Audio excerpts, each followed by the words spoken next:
Hello, good morning all of you. उम्मीद है आप लोग बहुत अच्छे होंगे। आपकी तैयारी ज़ोरों शोरों से चल रही होगी। देखिए, आज हम आपके लिए बौद्ध धर्म से रिलेटेड जितने भी क्वेश्चन बनते हैं एग्जाम में वो लेके आए हुए हैं। ठीक है, देखिए पहला क्वेश्चन, बौद्ध धर्म के संस्थापक गौतम बुद्ध थे। ठीक है, इन्हें एशिया का ज्योतिपुंज या लाइट ऑफ एशिया कहा जाता है। ये क्वेश्चन एग्जाम में very most important in UP state. ठीक है, देखिएगा नेक्स्ट क्वेश्चन, गौतम बुद्ध का जन्म 563 ईसा पूर्व में कपिल वस्तु के लुम्बिनी नामक स्थान पर हुआ था। ठीक है, गौतम बुद्ध का जन्म 563 ईसा पूर्व में कपिल वस्तु के लुम्बिनी नामक स्थान पर हुआ था। इनके पिता का नाम सिद्धोधन था, माता का नाम महामाया था। ठीक है, गौतम बुद्ध के जन्म के पश्चात इनकी माता की मृत्यु 7वें दिन ही हो गई थी। ठीक, इनका लालन पालन इनकी सौतेली माँ प्रजापति गौतमी ने किया था। इनके बचपन का नाम सिद्धार्थ था। बचपन से ही गौतम बुद्ध का मन आध्यात्मिकता की ओर था, इसलिए इनके पिता ने इनका विवाह 16 वर्ष की अवस्था में यशोधरा के साथ कर दिया। इनकी पत्नी का नाम यशोधरा था। इनके पुत्र का नाम राहुल था। अपने साम्राज्य में भ्रमण के दौरान इन्होंने व्यक्ति की 4 अवस्थाओं को देखा।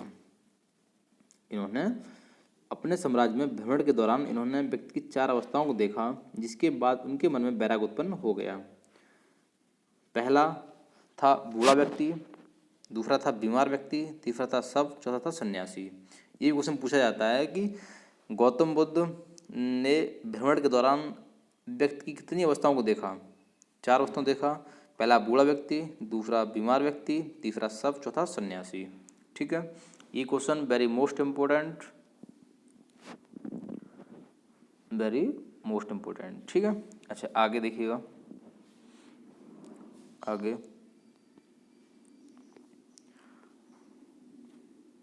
आगे बढ़ते हैं।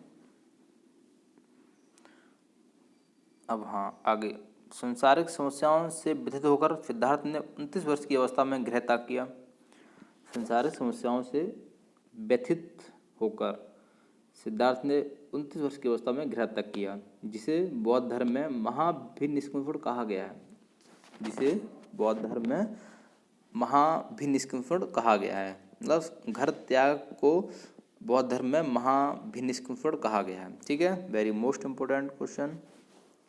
देखिएगा, ज्ञान की खोज में बुद्ध इधर उधर भटकते रहे, फिर इन्हें अलार कलाम मिले जो इनके पहले गुरु बने। अलार कलाम गौतम बुद्ध के पहले गुरु बने। इन्होंने अलार कलाम से सांख्य दर्शन की शिक्षा ली। ये क्वेश्चन बहुत बार पूछा गया है कि गौतम बुद्ध के पहले गुरु कौन थे, तो कौन थे? अलार कलाम। ठीक है, नेक्स्ट क्वेश्चन देखिएगा, इसके बाद महात्मा बुद्ध ने अपने 5 मित्रों के साथ सारनाथ के वन में लगभग कई वर्षों तक कठोर तपस्या की। ठीक है, इसके बाद महात्मा बुद्ध ज्ञान की प्राप्ति के लिए चले गए। कठिन तपस्या के बाद 35 वर्षों की आयु में वैशाख की पूर्णिमा की रात निरंजना नदी के किनारे पीपल वृक्ष के नीचे सिद्धार्थ को ज्ञान प्राप्त हुआ। ये क्वेश्चन वेरी मोस्ट इम्पोर्टेंट। कठिन तपस्या के बाद 35 वर्ष की आयु में वैशाख की पूर्णिमा की रात निरंजना नदी के किनारे पीपल वृक्ष के नीचे सिद्धार्थ को ज्ञान प्राप्त हुआ। इसमें क्वेश्चन बनते हैं कई सारे, जैसे कि एक बार ये क्वेश्चन पूछा गया था कि गौतम बुद्ध को किस माह की पूर्णिमा की रात को निरंजना नदी के किनारे पीपल वृक्ष के नीचे ज्ञान प्राप्त हुआ था।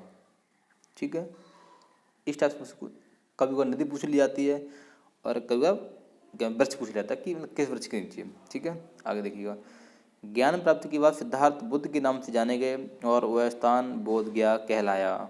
ठीक है, ज्ञान प्राप्ति के बाद सिद्धार्थ बुद्ध के नाम से जाने गए और वह स्थान बोध गया कहलाया। बुद्ध ने अपना प्रथम उपदेश सारनाथ में दिया। ठीक है, जिसे बौद्ध ग्रंथों में धर्म चक्र प्रवर्तन कहा जाता है। और उन्होंने यह उपदेश पाली भाषा में दिए। ठीक है, नोट, ये क्वेश्चन कई बार पूछा गया है कि बुद्ध ने अपना सर्वाधिक उपदेश कौशल देश की राजधानी श्रावस्ती में दिए थे। इस क्वेश्चन क्या बनेगा इससे कि बुद्ध ने अपना सर्वाधिक उपदेश कहाँ दिए? तो बुद्ध ने अपना सर्वाधिक उपदेश कौशल देश की राजधानी श्रावस्ती में दिए। महात्मा बुद्ध ने 4 सत्य कथन कहे। पहला क्या था? संसार दुखों से भरा है। दूसरा है हर दुख का कोई न कोई कारण है। चौथा सभी दुखों का सबसे बड़ा कारण इच्छा है। चौथा इस इच्छा पर नियंत्रण पाया जा सकता है। बौद्ध धर्म के त्रिरत्नम बुद्ध, संघ, धम्म। ठीक है, तो बौद्ध धर्म के प्रमुख अनुयायी थे बिम्बसार, प्रसेनजित, उदयन। बुद्ध के अनुयायी 2 भागों में विभाजित थे। पहला था भिक्षुक, दूसरा था उपासक। तो भिक्षुक कौन लोग थे? बौद्ध धर्म का प्रचार करने के लिए संन्यास ग्रहण किया, वो लोग भिक्षुक कहलाते हैं। उपासक गृहस्थ जीवन व्यतीत करते हुए बौद्ध धर्म अपनाया। ठीक है, देखिए आगे। बौद्ध संघ में सम्मिलित होने के लिए न्यूनतम आयु कितनी थी? 15 वर्ष। कितनी थी? 15 वर्ष। ठीक है, आगे बुद्ध के जीवन से संबंधित बौद्ध धर्म के प्रतीक। बौद्ध धर्म के प्रतीक जन्म को मानते हैं कलम एवं साण का प्रतीक। ठीक है, गृह त्याग का प्रतीक घोड़ा होता है। ज्ञान पीपल वृक्ष के नीचे बताया था। और निर्वाण पद चिन्ह होता है। मृत्यु स्तूप। ठीक है, आगे देखिएगा। 80 वर्ष की अवस्था में 483 ईसा पूर्व कुशीनगर में बुद्ध का निधन हुआ, जिसे बौद्ध धर्म में महापरिनिर्वाण कहा गया। जिसे बौद्ध धर्म में महापरिनिर्वाण कहा गया। ठीक है, नेक्स्ट देखिए क्वेश्चन। निधन के पश्चात बुद्ध के अस्थि अवशेषों को भारत के 8 जगह पर स्थापित कर स्तूपों का निर्माण कराया गया, जिसमें सबसे बड़ा स्तूप सांची का स्तूप है। सबसे बड़ा स्तूप सांची का स्तूप है, जो एमपी में पड़ता है। त्रिपिटक ये मूल रूप में पाली भाषा में रचे गए हैं। इनकी संख्या 3 है। विनय पिटक, सुत्त पिटक और अभिधम पिटक। विनय पिटक क्या है? इसमें भिक्षु एवं भिक्षुणियों के आचरण संबंधी बताए गए हैं। सुत्त पिटक क्या है? इसमें बौद्ध धर्म के उपदेश संग लेते हैं। ठीक है, अभिधम पिटक क्या है? इसमें बौद्ध धर्म के दार्शनिक व्याख्या दी गई है। इसमें इसका सबसे महत्वपूर्ण भाग कथा वस्तु है। बुद्ध चरित्र इसकी रचना संस्कृत भाषा में हुई है। अश्व घोष द्वारा रचित यह एक महाकाव्य है। बुद्ध चरित्र इसकी रचना संस्कृत भाषा में हुई है। अश्व घोष द्वारा रचित यह एक महाकाव्य है। इसमें बुद्ध का जीवन वृत्त एवं उनकी शिक्षाओं का वर्णन है। इसे बौद्धों की रामायण कहा जाता है। बुद्ध चरित्र को बौद्धों की रामायण कहा जाता है। ठीक है, धम्मपद पाली भाषा में रचा गया है।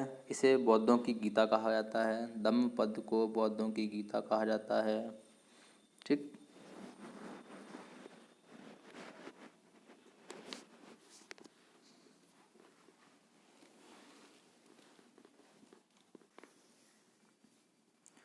धम्मपद पाली भाषा में रचा गया है। इसे बौद्धों की गीता कहा जाता है। इसे बौद्धों की गीता कहा जाता है।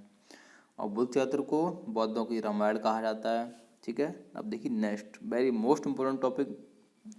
महात्मा बुद्ध की मृत्यु के बाद बौद्ध धर्म के प्रचार प्रसार के लिए 4 बौद्ध संगीतियाँ हुई, जो बहुत ही महत्वपूर्ण हैं, जो आपकी सभी एग्जाम पूछा जाता है कि पहली बौद्ध संगीति मतलब कब, कहाँ, किसके शासन में हुई थी। ठीक है, पहली बौद्ध संगीति हमारी 483 BC में हुई थी। स्थान था राजगीर। राजा था उसमें अजातशत्रु, उसमें पुरोहित था महाकश्यप।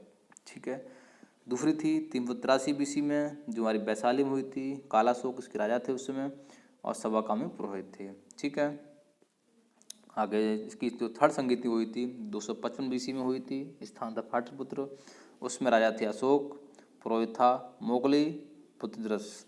ठीक है, चौथी थी प्रथम कुंडलवन कनिष्क वसुमित्र। ठीक है, मतलब जो चौथी हमारी संगीत थी उसको प्रथम वर्ष में हुई थी। अच्छा, स्थान जो था कुंडलवन था, राजा कनिष्क थे, और पुरोहित वसुमित्र अध्यक्ष थे। उसमें अश्वघोष उपाध्यक्ष थे। ठीक है, very most important video every exam, क्योंकि बौद्ध धर्म से इस टाइप से क्वेश्चन पूछे जाते हैं, और इस वीडियो से कोई क्वेश्चन बाहर नहीं जाएगा। ठीक है, very most important, very most important, most important.